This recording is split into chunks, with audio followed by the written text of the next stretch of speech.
Brat! Spoiled brat daw si VP Sara Duterte, mga kababayan. Sabi nitong nobya ni Ronnie Dayan.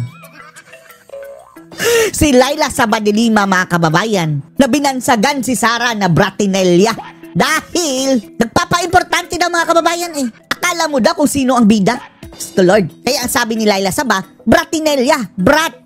Sabi nito si Dilima na nagkapag-jer-jer sa kanyang driver. Ang kanyang driver na may asawa. Sino ngayon ang Bratinella Saba? Panoorin nyo po ha. Engkoy lang kay Laila de Lima.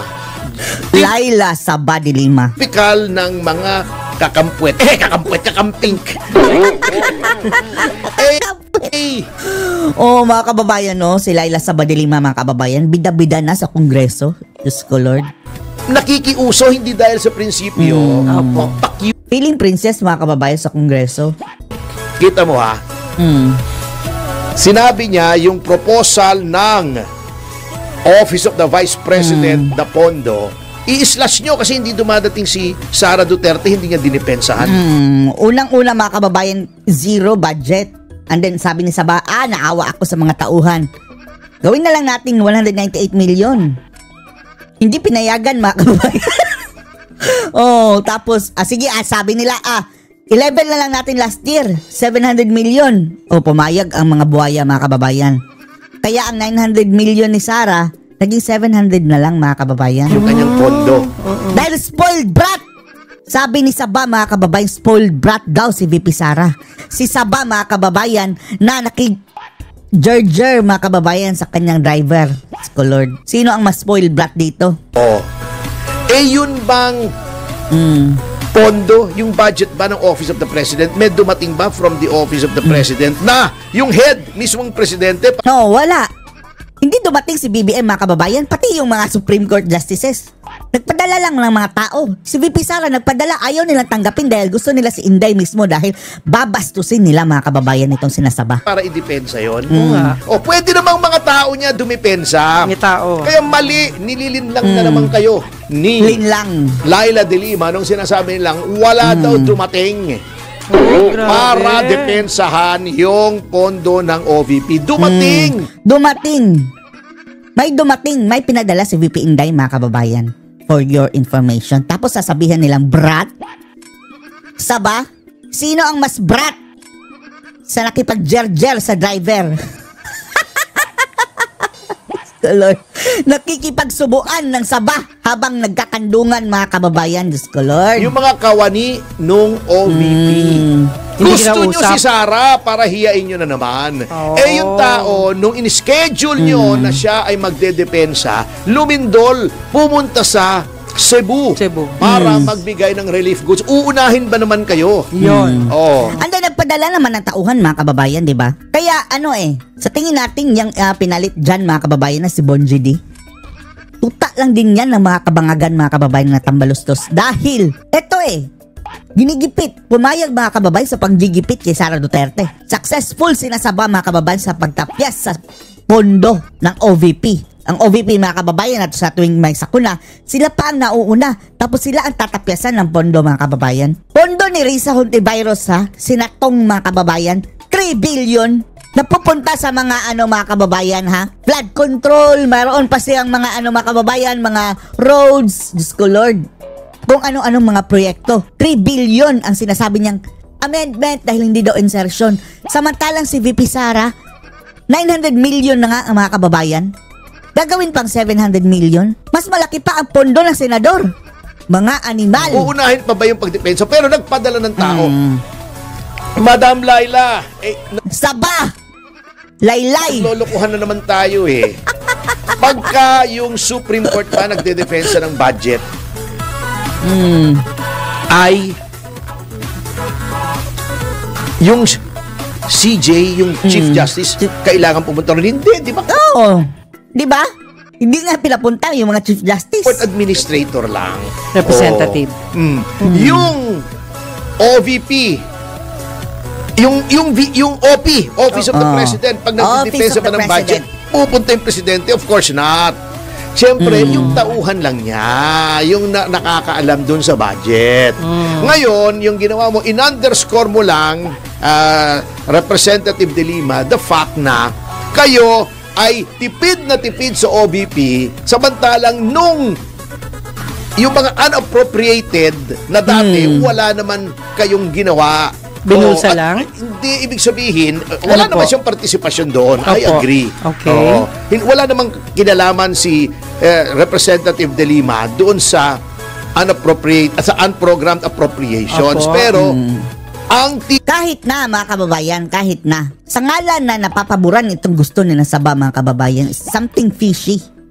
Tignan mo yung iba, bakit itong OVP, wala na nga confidential fund yan wala namang insertion yan. Tignan mo ngayon sa 26 yung mga insertion at bantayan mo. Inuubos mo na naman yung energy. Yung last Congress mga kababayan, 2025 na budget, Grace po. Grace po, 11 billion. Paano naubos yun na Grace po mga kababayan, 11 billion? Tapos, di ba alam naman natin na nagtapos ang Grace po mga kababayan, termino June. So, madali ang gastos yun mga kababayan, 11 billion in 6 months. Grabe. Mo dyan Bakit ba OVP?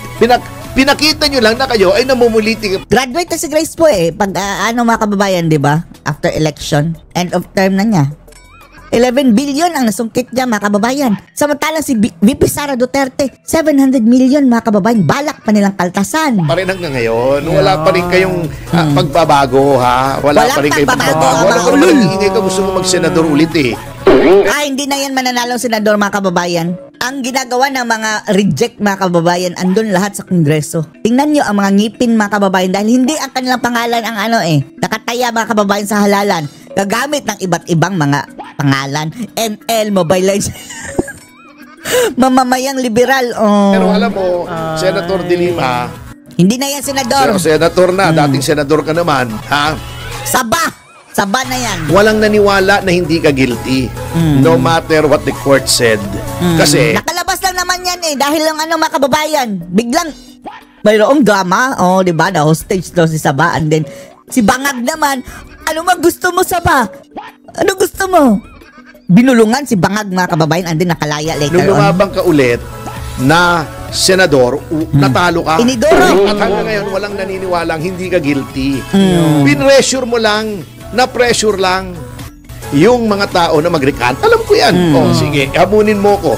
Demanda mo rin naman ng libel parang si Risa para sabihin ko rin yung pruweba ko. Sige.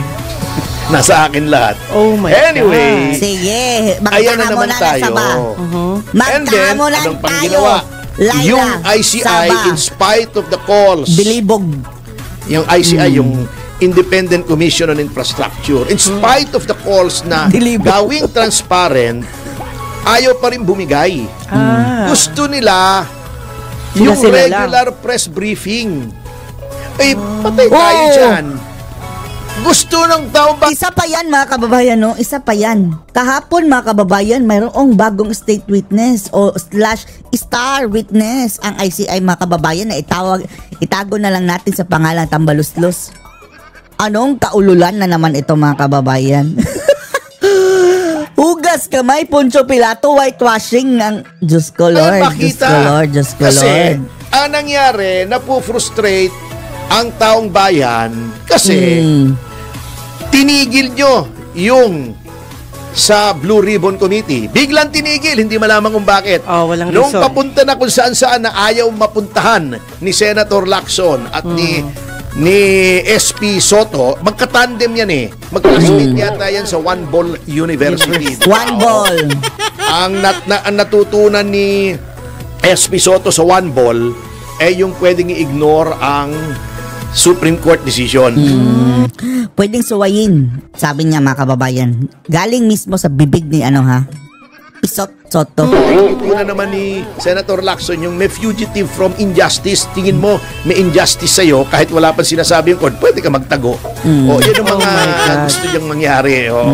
In fairness, wala siyang mga pork barrel. Tayo naman Ewan lang natin kung ano yun. Lacson mga kababayan, kababalaghan dyan. We call it as we see it. Opo. Ayaw na nila, tinigil na nila, wala na. Meron pa bang Blue Ribbon na mapapanood ng mga tao? Wala.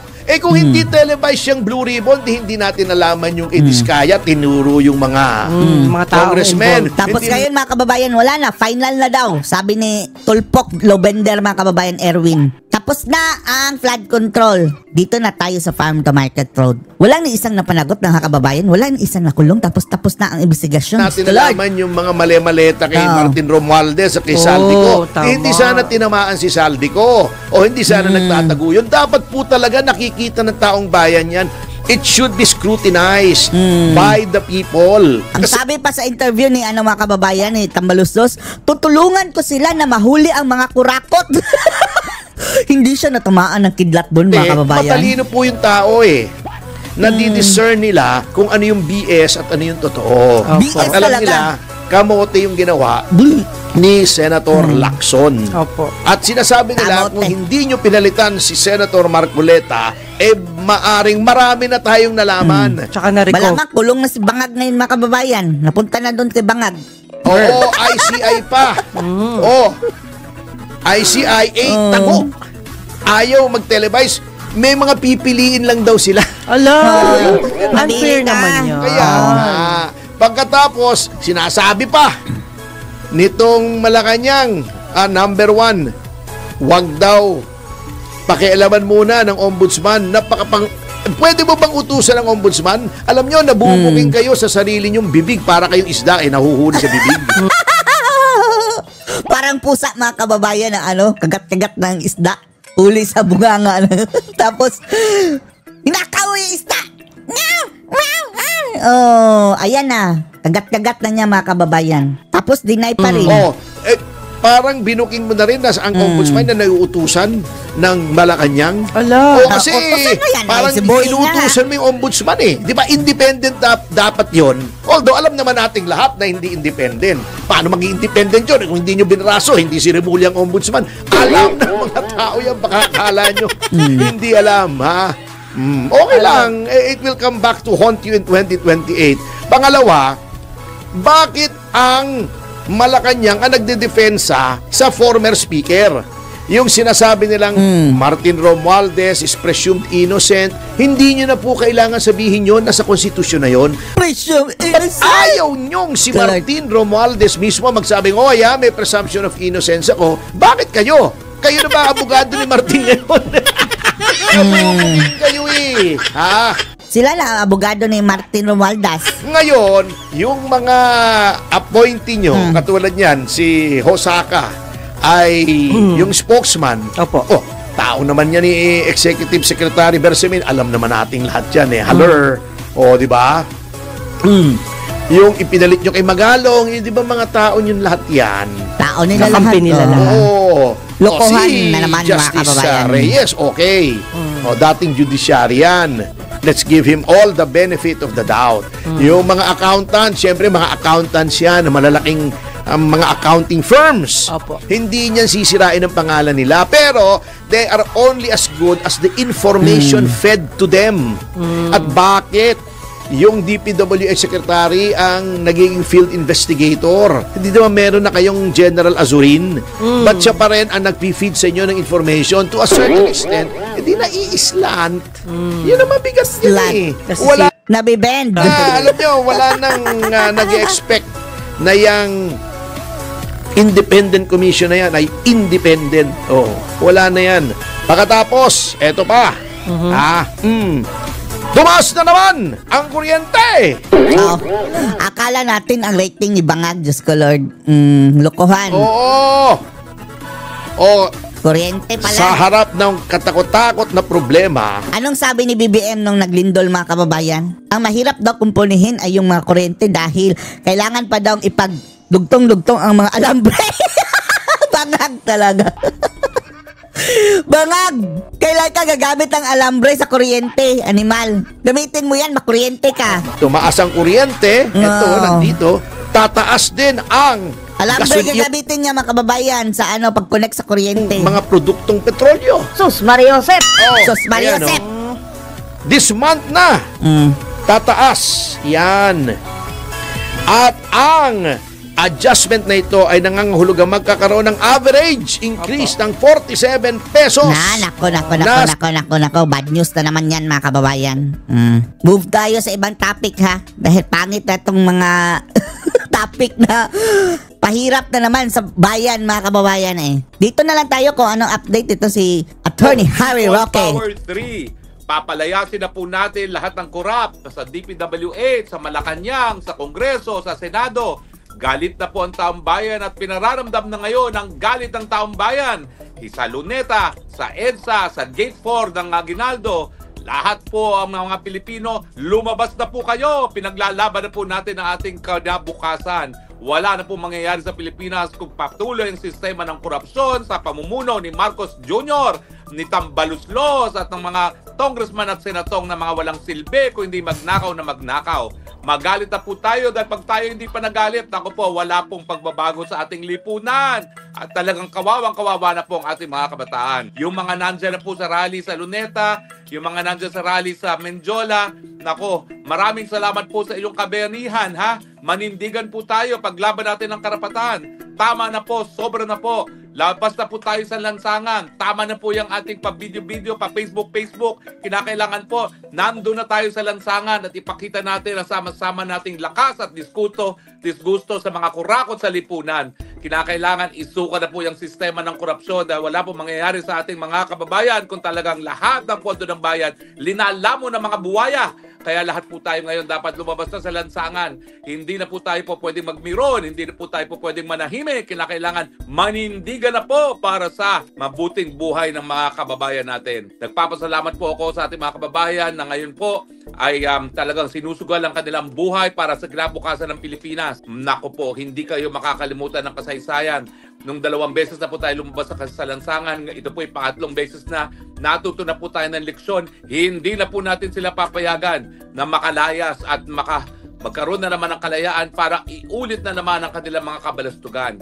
Parurusahan na po natin sila ngayon 3 beses at hindi na tayo papayag na mauulit na ang gobyerno ginagawang negosyo ng mga walangyang mga politiko. Kinakailangan po ngayong araw na ito hindi magtapos nang hindi mawala ang bangag dyan sa Malacanang, mga kababayan. Ang Malacanang, pag-aari ng taong bayan. Ano pang inaantay ninyo? Bawiin natin ang ating pag-aari sa mga naghaharing uri, mga kurakot na walang ginawa kundi magpasasa sa pwesto at magkaroon ng bisyo. Mantakin ninyo, walang ginawa kundi puro mga magarong party, mga kung ano-ano, mga bisyo, samantalang ang bayang Pilipinas gumugulong sa hirap. Anong klase kayo? Mga wala kayong mga konsensya, wala kayong mga kaluluwa. Umalis na kayo sa mga pwesto ninyo at ngayon, galit na ang taong bayan na nagsasabi, layas dyan, tama na, sobrang na. Ano pang inaantay nyo? Sumama na po kayo. Nandyan po sila sa EDSA, nandyan po sila sa Luneta, nandyan po sila sa Menjola, nandyan po sila sa Gate 4 at si Congressman Meow Meow, sana ikaw ay nasa mabuting kalagayan. Kung ako'y narariyan sa Pilipinas, sasamahan kita sa labas ng Forest Park sa Buendia para lusubin ang mga magnanakaw na nakatira dyan sa Forest Park. Pinamumunuan ng Marcos Jr., ng Tambaluslos, ng Zaldico at iba pang mga congressman at senatong na ilang taon na talaga nagpapasasa sa kaban ng bayan. Huwag na po tayong papayag na matapos ang araw nito na hindi sila nasisipa sa pwesto. Labas na po tayo, samahan na natin sila. Nagkakaisa na pong sabayang Pilipino sa wakas. Kahit anong kulay, naninindigan na tayo laban po sa korupsyon. Pero na po, huwag na po mag-antay at tayo'y kapit-bisig na at ating ibalik ang demokrasya at ang mabuting pamumuno sa ating bayan. Kinakailangan po talaga magbuwis tayo ng buhay dahil kapag di tayo nagbubuwis ng buhay, talaga naman pong mawawalan tayo ng buhay dahil sa kahirapan dahil yan po ang dulot ng isang pamumuno na marumi. Kaya pero na po, lalong-lalo na mga kabataan, nako, para sa inyong kinabukasan po kayo, itong pinaglalaban natin, kami po, wala na po, kami tapos na. Kami patapos na, nasa finish line na kami, nasa pre-departure area na kami, pero kayo nagsisimula pa lang ng buhay. Kaya para sa inyo na itong paglalaban na ito, pero na po at hindi na po pwede na naiiwan ng Pilipinas ang halos lahat ng mga bansa sa daigdig dahil sa korupsyon. Tayo na lang po nakatiwangwang sa kahirapan samantalang lahat ng ating mga karatig bansa na dating mahirap, ngayon po mayaman dahil ang gobyerno nila tapat na manilbihan sa kanilang mga kababayan. Tignan nyo pong nangyari sa China, dati napakahirap. Tignan nyo nangyari sa Vietnam, tignan nyo ngayon ang Thailand, ang Indonesia. Naiwan na po tayo at ang dahilan dyan dahil talagang ginagawa lang pong negosyo ang mga politiko, ang ating gobyerno, nakakalimutan ng paninilbihan. Kaya labas na po tayo, wag na tayo mag-antay. Tayo po'y makibaka na. At tayo po'y magkapit-bisig na dyan sa mga magigiting natin mga kababayan na sinusugal ngayon ng mga buhay sa EDSA, sa Gate 4, sa Luneta, sa Menjola, at sa Forbes Park dyan sa harap ng EDSA. Huwag na po tayo mag-isip pa. Sige na po, sakay na, sumakay na ng jeep, sumakay na ng bus, sumakay na ng LRT, at pumunta na kung saan ang pinakamalapit na nagkakaroon ng pagtitipon. Huwag na po natin patapusin ang araw na ito na hindi natin napatatalsik ang mga kurakot, ang mga walang ya, ang mga maitim na budhi sa gobyerno. Pag hindi pa natin po ginawa ito, tayo naman po ang mabubura sa mapa ng daigdig na ito. Huwag po tayong pumayag na magtagumpay ang mga walang ya sa lipunan. Tayo po ay lumaban na. Tayo po ay manindigan. Karapatan po natin yan. Ipakita ang ating galit. Huwag na po kayong matakot. At matagal na po tayong takot. At anong nangyari sa atin? Nagpasasa tuloy ang mga tambaluslos at ang mga bangag dyan sa ating lipunan. No? Sa mga kaibigan ng aking panawagan, huwag po nating iwan ang ating mga magigiting na mga mamamayan dyan sa EDSA, sa Gate 4, sa Luneta, at saka sa Menjola, at saka dyan sa harap ng Forbes Park. Kapit-bisig po tayo dahil ito po ay para sa ating kinabukasan. Huwag na po tayo mag-atubili, huwag na kayong matakot, manindigan na kayo dahil kung hindi tayo isusugal ngayon, wala pong mangyayari sa ating lipunan. Sistemang bulok ang magpapatuloy po, kaya tero na po, tayo manindigan na at magsabing tama na, sobra na, hindi na natin kaya. Marcos resign! Marcos resign! Tambaluslos resign! Tambaluslos resign! Zaldico ikulong! Ikulong lahat! Ikulong lahat. Yan po ang ating sinigaw kay Kiko Pangilinan nang narinig niya na talagang ikulong lahat. Ikulong lahat. Kinakailangan po talaga siguro burahin ang mga institusyon na naging kuta ng korupsyon. Kinakailangan po siguro magkaroon tayo ng bagong panimula. Dahil kung hindi po mas mababagong sistema, patuloy po ang mga SOP. Papayag pa ba tayo na matapos ang lahat, tuloy-tuloy pa ng SOP? Hindi na po pwede yan. Kaya tero na po, labas na po kayo, makilahok na po habang tayo gumagawa ng kasaysayan. Nasa kamay po natin ang kasaysayan ng Pilipinas. Kaya wag na po kayo mag-atubili. Lusog na po doon sa EDSA, sa Gate 4, sa Luneta, sa Menjola, at dyan po sa labas ng Forbes Park. Bakit naman po ang kayamanan ng bayan nasa kamay lamang ng mga kakaunti na nakatira sa Forbes Park na karamihan ay mga politiko?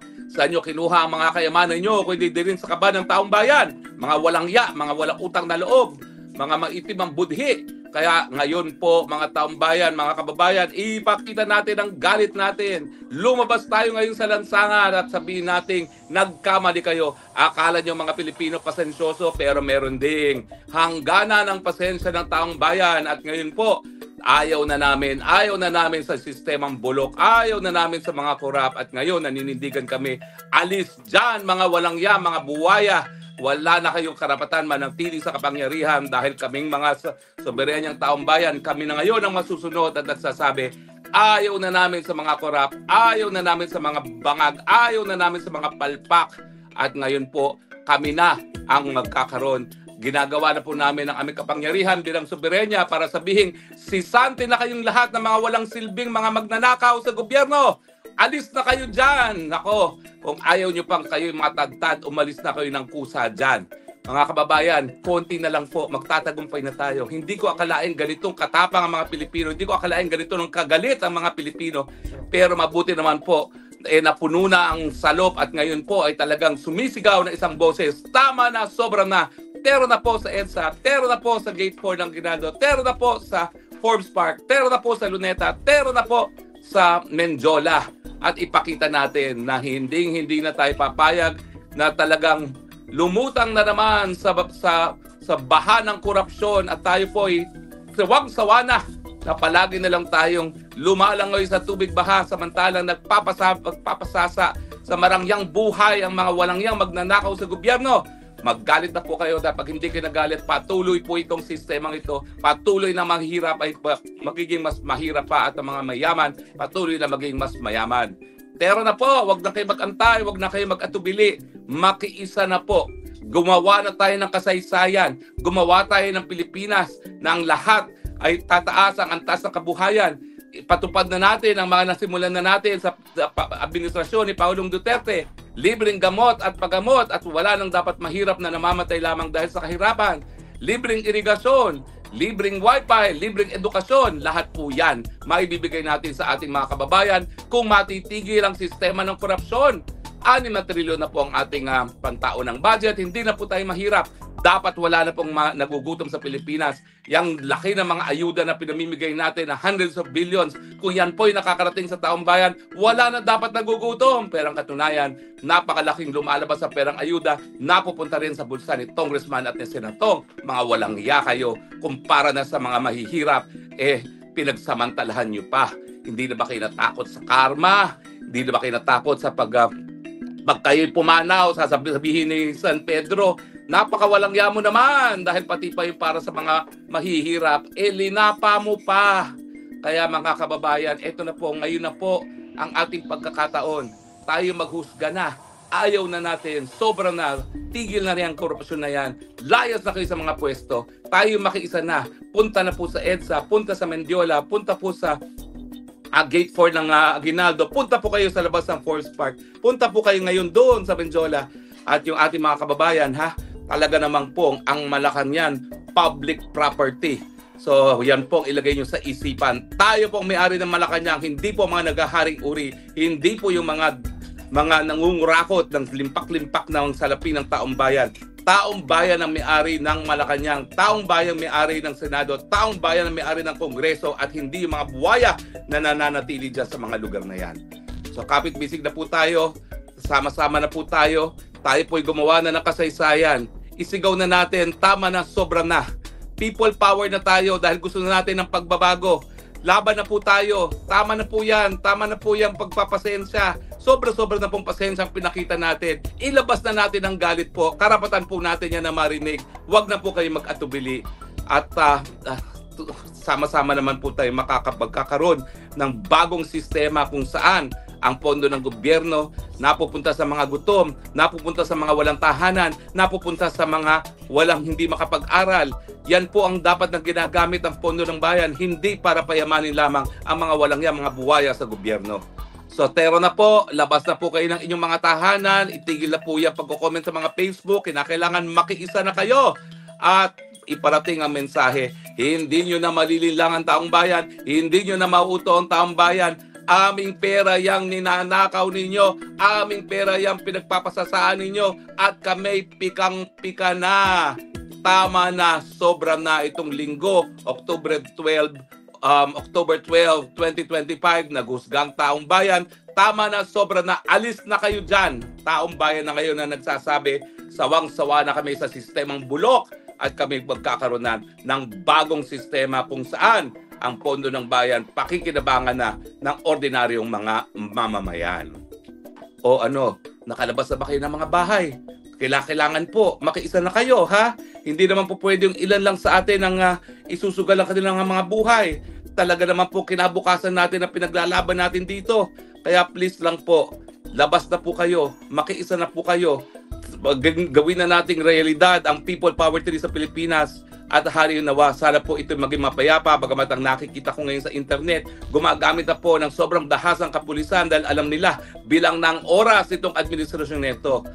Marcos Jr., ikaw, makinig ka. Sinuka na kayo nung minsan ng taong bayan. Sinusuka na naman kayo ngayon. Ano ba naman yung napakakapal mo? Pinagpipilitan mo pa ang sarili mo dyan. Ay nako, kung gusto mo na magkaroon pa ng kahit anong awa ang taong bayan sa iyong pamilya, bumaba ka ng mapayapa dyan. Yan ang pinakamaganda mong gawin dahil talagang alam namin, hindi mo naman kaya mamuno na. Alam namin wala ka sa tamang pag-iisip. Sino bang nasa tamang pag-iisip na nakikipag-usap sa patay niyang diktador na ama? Yan ang epekto ng cocaine. Yan, kaya akala mo lang nakikipag-usap ka sa tatay mo dahil sobra-sobra ng cocaine sa sistema mo. At aminin mo na, sa dami ng cocaine sa iyong sistema, hindi mo na kayang mamuno.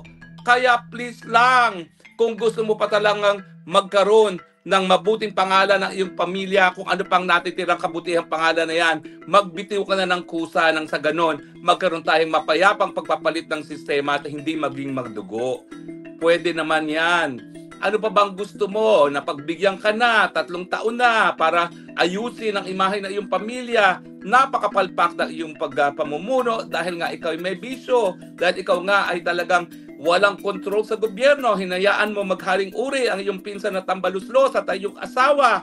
Ano pang mangyayari sa Pilipinas kung ikaw ay mananatili bilang isang presidente? Ang pakiusap ng lahat at sana naman ikaw ay makinig sa pakiusap nito. Bumaba ka na sa pwesto.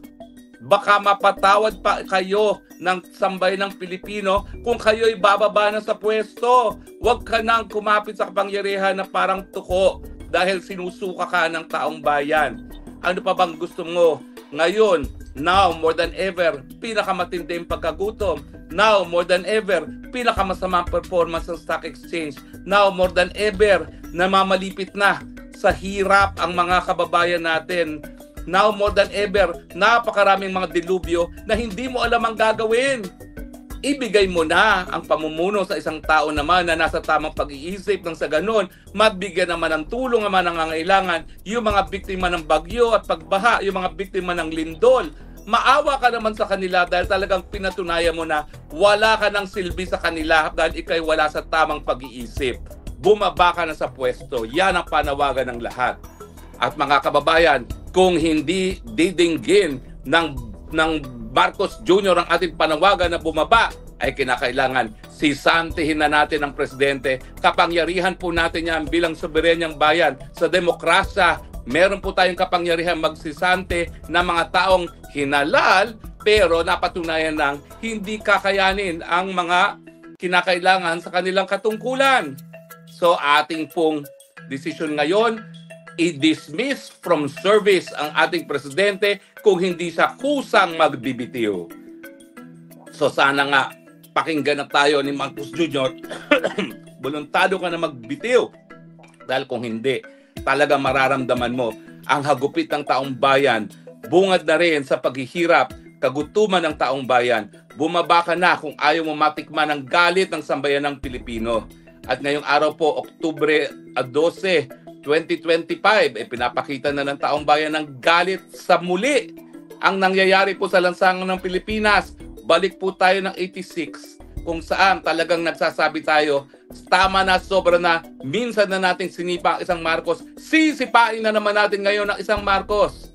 Kaya nga po, kung gusto niyo sana magkaroon ng kapayapaan sa ating pagbabago ng sistema, voluntaryo na kayo sanang magbitiw sa pwesto nang sa ganun, matanaw natin ang utang na loob na kahit papano, hindi po na magdadanas ng dugo. Dahil ang Pilipino po, hindi na talaga papayag na magpatuloy ang sistemang bulok. Maraming salamat, Congressman Miao Miao. Bagamat ikaw ay bata, ikaw ang namumuno ngayon sa lansangan, ikaw ang nagtatawag ng People Power. Mabuti na lang po, kabataan muli ang nangunguna nitong People Power 3 dahil ang paglalaban naman ng mga kabataan ay para sa iyong mga kinabukasan na. So mga Gen Zers, samahan niyo po si Congressman Miao Miao sa lansangan ngayon at hayaan niyo na iyong henerasyon ang magsimula ng People Power 3, ang inyong henerasyon ang magbabago sa sistemang bulok ng Pilipinas. Patawarin niyo po ang aming henerasyon na hindi namin nawasto ang dapat iwasto sa sistema ng Pilipinas. Pero may ilan po sa amin ginawa ang lahat, hindi lang po talaga sapat ang aming mga gawain. At ngayon, inaasahan po namin ang inyong henerasyon ang siyang magiging matagumpay na magbuo ng isang mayaman, isang malakas na bansang Pilipinas kung saan ang mga mamamayan hindi nagkukulang sa kanilang mga pangangailangan sa pang-araw-araw na buhay at merong kinabukasan na haharapin ng puno ng pag-asa at hindi lamang ng puno ng kahirapan na ngayon po ay nararamdaman ng ating sambayanang Pilipino. Maraming salamat sa mga kabataan na ngayon po ay nasa mga lansangan. Kayo po talaga ang tunay na pag-asa ng bayan. Manindigan po kayo sa inyong mga karapatan na magsalita. Manindigan kayo sa inyong karapatan na magsisante ng isang gobyerno na talagang hindi tumutupad sa kanilang mga katungkulan.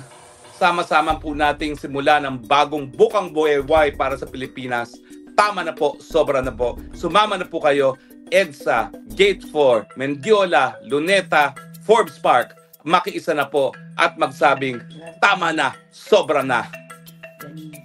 Goodbye mga kurap. Goodbye Marcos Jr. Goodbye Tambaluslos. Goodbye Zadico. Goodbye Lisa Araneta Marcos. Kayo po'y pinagkatiwalaan. Binugo niyo po ang taong bayan. Binigyan kayo ng pagkakataon. Sinayang niyo pagkakataon. Lumayas na kayo ngayon dyan at hayaan ang iba namang mamuno dahil kawawa na po ang sambayan ng Pilipino sa kanilang kahirapan na nararamdaman. Tama na po, sobra na po. Labas na po tayo. Labas na po tayo at magsabing, ayaw na namin sa inyo. Ayaw na namin sa sistemang bulok. Palitan na natin. Now na. Gumawa na po tayo ng kasaysayan mga kababayan. Bumuo na po tayo ng bagong sistema kung saan ang Pilipino ay makakaharap sa isang kinabukasan na puno ng pag-asa at hindi lamang ng puno ng hirap at balakid. Maraming salamat po. Kita-kita po tayo sa lansangan. At ipaumanhin mo niyo po na ako physically wala dyan. Pero ang puso ko po ay nasa inyo. Ako po talaga nagtsatsaga na nag-iisa dito sa malayong lugar dahil naniniwala naman po ako, darating din ang bukang liwayway, darating din ang bagong kinabukasan. At sa tingin ko po, October 12, 2025, ito na po ang oras na inaantay natin. People power na po tayo. Tama na, sobra na. Maraming salamat po at patuloy po tayong magmamasid sa mga ganapin at kung kinakailangan tayo po'y patuloy na magbo-broadcast. Pero sa ngayon po, isigaw natin, Marcos resign! Marcos resign! Marcos resign! Tama na mga buwaya, tama na mga tambaluslos, tama na mga itim ang budhi. Tama na, sobra na. Ito po inyong spokes ng hour, ito po yung spokes ng bayan, nananawagan, tera na po sa lansangan at bawiin natin ang ating kapangyarihan sa kamay ng mga kurakot at mga walang konsyensang mga walang iya.